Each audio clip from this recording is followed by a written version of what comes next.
Welcome back to Akshitha 316 YouTube channel. Hi అండి, నేను ఈరోజు idli, dosa, vada and also rice అన్నిటికీ డిఫరెంట్ కాకుండా అన్నిటికీ సెట్ అయ్యేలా ఒక సాంబార్ రెసిపీ చెప్పబోతున్నాను. టిఫిన్కి సపరేట్, లంచ్కి సపరేట్ సాంబార్ చేసుకోకుండా ఒకసారి ఇలా అన్నిటికీ సెట్ అయ్యేలా చేసే సాంబార్ ట్రై చేయండి, చాలా బాగుంటుంది. అండ్ ఈ సాంబార్ మా అత్తయ్య చాలా బాగా చేస్తారు. మా ఫ్యామిలీలో అందరికీ మా అత్తయ్య చేసే సాంబార్ అంటే చాలా ఇష్టం. మరి ఈ రెసిపీ ఎలా చేయాలో చూసేద్దామా? ముందుగా సాంబార్ చేయడానికి మనకు కావాల్సిన ఐటమ్స్ అన్ని నేను తీసి పెట్టుకున్నానండి. సాంబార్ కోసం పసుపు, ఆవాలు, జీలకర్ర, బెల్లం, ధనియాల పొడి, రాక్ సాల్ట్ అండ్ 4 నుంచి 5 ఎండుమిరపకాయలు, కట్ చేసి పెట్టుకున్న ఆనియన్స్, కట్ చేసి పెట్టుకున్న క్యారెట్, కట్ చేసిన మునక్కాయలు, అల్లం వెల్లిగడ్డ పేస్ట్, కొత్తిమీర, కరివేపాకు, ఒక 3 నుంచి 4 పచ్చిమిరపకాయలు కట్ చేసుకున్నాను అండ్ కట్ చేసుకున్న ఒక 2 పెద్ద టమాటాలు. ఇప్పుడు ఒక కుక్కర్లో ఈ కప్ మెజర్మెంట్తో నేను 1.5 కప్ కందిపప్పు తీసుకున్నానండి. తీసుకొని వాటర్ వేసి బాగా వాష్ చేసి మళ్ళీ అందులో వాటర్ యాడ్ చేసి 3 మీడియం సైజ్ టమాటోలు కట్ చేసుకున్నాను అండ్ ఒక చిన్న నిమ్మకాయ సైజ్ చింతపండు తీసుకున్నాను. వాష్ చేసి పెట్టుకున్న కందిపప్పు దాంట్లో ఆ 2 ఇంగ్రీడియంట్స్ వేసి కొద్దిగా పసుపు వేసి మూత పెట్టుకొని ఒక 5 విజిల్స్ వచ్చేంత వరకు స్టవ్ మీద పెట్టి కుక్ చేసుకోవాలి. ఇలా 5 విజిల్స్ వచ్చాక స్టవ్ ఆఫ్ చేసుకొని ప్రెషర్ రిలీజ్ అయ్యాక కుక్కర్ మూత ఓపెన్ చేసి చూడండి టమాటా అండ్ కందిపప్పు మెత్తగా ఉడికిపోయింది. ఒకసారి దాన్ని స్పూన్తో మిక్స్ చేసి పెట్టుకోండి. నేనైతే ఈ టమాటా అండ్ కందిపప్పుని ఒకసారి గ్రైండ్ చేసుకుంటానండి, కొంచెం చల్లారాక. అలా అయితే మనకి పేస్ట్ లాగా మంచిగా వస్తుంది. తర్వాత కొద్దిగా వాటర్ పోసి స్ట్రెయినర్తోని స్ట్రెయిన్ చేసుకోండి. లేదనుకుంటే ఇలా పప్పు గుత్తితోని మీరు మెత్తగా చేసుకోవచ్చు. నేనైతే గ్రైండ్ చేసుకొని ఇలా వాటర్ పోసి పెట్టుకున్నానండి పేస్ట్ లాగా అయ్యాక. ఇప్పుడు ఒక కడాయి తీసుకొని స్టవ్ మీద పెట్టి అందులో 1.5 టేబుల్ స్పూన్ ఆఫ్ ఆయిల్ తీసుకున్నానండి. కొద్దిగా ఆయిల్ హీట్ ఎక్కాలి. హీట్ ఎక్కాక అందులో కొద్దిగా జీలకర్ర వేయాలి. తర్వాత ఆవాలు వేసుకోవాలి. జీలకర్ర ఆవాలు చిటపటలాడాక మనం ముందుగా తీసుకున్న 3 నుంచి 4 ఎండుమిరపకాయలు అందులో వేసుకోవాలండి. ఒక్కసారి ఇలా మిక్స్ చేసుకోండి. ఇప్పుడు నేను 1 teaspoon of ginger garlic paste తీసుకొని వేసుకుంటున్నానండి. జింజర్ గార్లిక్ పేస్ట్ వేశాక అందులో కొత్తిమీర, కరివేపాకు, కట్ చేసి పెట్టుకున్న పచ్చిమిర్చి అండ్ కట్ చేసి పెట్టుకున్న మునక్కాయలు కూడా వేసుకొని ఒకసారి ఇలా మిక్స్ చేసుకోండి. కొద్దిగా మునక్కాయలు అంతా ఆయిల్లో మిక్స్ అయ్యాక ఇప్పుడు మనం కట్ చేసి పెట్టుకున్న క్యారెట్, ఆనియన్స్ అండ్ టమాటో ముక్కలు కూడా ఇందులో వేసుకొని ఇప్పుడు మొత్తం అన్నీ కలిసేలా స్పూన్తో ఒకసారి మిక్స్ చేసుకోవాలి. ఈ వెజిటేబుల్సే కాకుండా మనకు కావాలంటే సాంబార్లో వేరే వెజిటేబుల్స్ కూడా యాడ్ చేసుకోవచ్చు అండి. లైక్ సొరకాయ, ముల్లంగి, బీన్స్ అవి కూడా యాడ్ చేసుకోవచ్చు.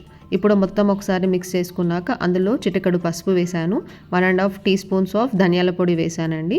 అండ్ సాంబార్ రుచికి తగ్గట్లు దొడ్డుప్పు కూడా వేసుకుంటున్నానండి. టేస్ట్ ప్రకారం మీరు వేసేసుకోవచ్చు.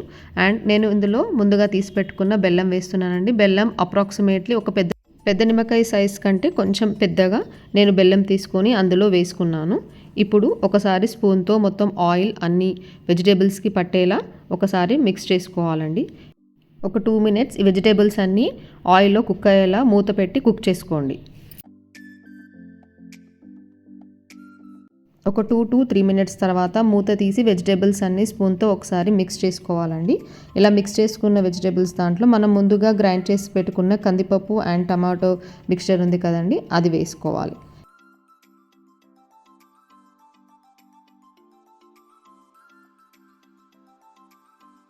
టమాటో, చింతపండు అండ్ కందిపప్పు ఉడకబెట్టి మనం మిక్స్ చేసి పట్టాం కదండి, ఆ మిక్స్చర్ని మొత్తం ఒకసారి స్ట్రెయినర్ సాయంతో స్ట్రెయిన్ చేసుకోండి. ఇలా స్ట్రెయిన్ చేసుకుంటే ఏమవుతుందంటే పప్పు అనేది ఏం మిగలకుండా మంచిగా పేస్ట్ లాగా అయ్యి సాంబార్లోకి వెళ్ళిపోతుందండి. మనం పప్పు కావాలనుకుంటే జస్ట్ పప్పు గుత్తితోని ఒకసారి వేనుపుకొని కూడా మనం సాంబార్లో వేసుకోవచ్చు. ఇలా స్పూన్తో మిక్స్ చేస్తూ సాంబార్లోకి ఆ పప్పు మిక్స్చర్ అంతా స్ట్రెయిన్ చేసుకోవాలండి. ఇలా స్ట్రెయిన్ చేసుకున్నాక కొంచెం థిక్గా ఫామ్ అయింది కదండి, ఇప్పుడు అందులో ఇంకొన్ని వాటర్ పోసుకొని మిక్స్ చేసుకొని మళ్ళీ స్ట్రెయిన్ చేసేసుకోవాలి. చూడండి ఇలా మొత్తం మిక్స్ చేసుకొని స్ట్రెయిన్ చేసుకుంటే మనం వేస్టేజ్ అనేది అంతా వెళ్ళిపోతుంది. ఇప్పుడు ఇందులో కొద్దిగా సాంబార్ మసాలా వేసుకోవచ్చండి. అది ఆప్షనల్, మన ఇష్టం ఉంటే వేసుకోవచ్చు, లేదా లేదు. మొత్తం వేసుకున్నాక ఒకసారి మొత్తం సాంబార్ని అంతా మిక్స్ చేసి ఇప్పుడు ఆ ముక్కలన్నీ సాంబార్లో మంచిగా ఉడకాలండి. మనం కొద్దిగా ఒక హాఫ్ గ్లాస్ ఆఫ్ వాటర్ కూడా పోసుకోవాలండి, ఎందుకంటే చిక్కగా అవుతుంది సాంబార్. కొంచెం వాటర్ పోసుకుంటే బాగా వెజిటేబుల్స్ అన్నీ సాంబార్లో బాగా కుక్ అవుతాయండి. ఇప్పుడు మూత పెట్టుకొని సాంబార్ మొత్తం ఒకసారి కుక్ చేసుకోండి, ఒక 5 to 10 minutes వరకు. ఇలా వెజిటేబుల్స్ అన్నీ సాంబార్లో బాయిల్ అయ్యేలోపు మీకు కానీ నా వీడియోస్ నచ్చినట్టయితే please like, share and subscribe to my Akshitha 1116 YouTube channel. And మా వీడియోస్ అన్నీ మీకు నోటిఫికేషన్ రావాలంటే బెల్ ఐకాన్ని ప్రెస్ చేయండి. ఇఫ్ మీరు ఆల్రెడీ సబ్స్క్రైబ్ చేసి ఉంటే thank you very much. Sambar ఉడికేటప్పుడు మధ్య మధ్యలో మూత తీస్తూ కలుపుకోవాలండి. మొత్తం ఇలా కలుపుకున్న ఒక 5 minutes తర్వాత ఒకసారి మనం వేసుకున్న వెజిటేబుల్స్ కుక్ అయ్యా లేవో చెక్ చేసుకుందాం. అండ్ అలానే మనం వేసుకున్న సాల్ట్ అండ్ బెల్లం సాంబార్కి సరిపోయిందో లేదో కూడా ఒకసారి టేస్ట్ చేసి చెక్ చేసుకోండి. కావాలంటే మనం వేసుకోవచ్చు. నేను తీసుకున్న క్వాంటిటీకి నేను తీసుకున్న బెల్లం అండ్ సాల్ట్ సరిపోయిందండి. మొత్తం ఇలా వేసాక ఒకసారి మనం చాప్ చేసి పెట్టుకున్న కొత్తిమీర కూడా సాంబార్లో వేసి మిక్స్ చేసి సర్వింగ్ బౌల్లోకి ట్రాన్స్ఫర్ చేసుకోవాలి. అంతేనండి, వేడివేడి సాంబార్ రెడీ. చూసారు కదా ఎంత టెంప్టింగ్గా ఉందో. ఇడ్లీ, వడ, దోశ, రైస్ దేనికైనా సరే పర్ఫెక్ట్ కాంబినేషన్ అండి. మీరు కూడా ఒకసారి ట్రై చేసి ఎలా ఉందో నాకు కమెంట్ చేయండి. ఇలాంటి వీడియోస్ ఇంకా మీకు కావాలంటే please don't forget to subscribe Akshitha 1116 YouTube channel. Thank you for watching this video.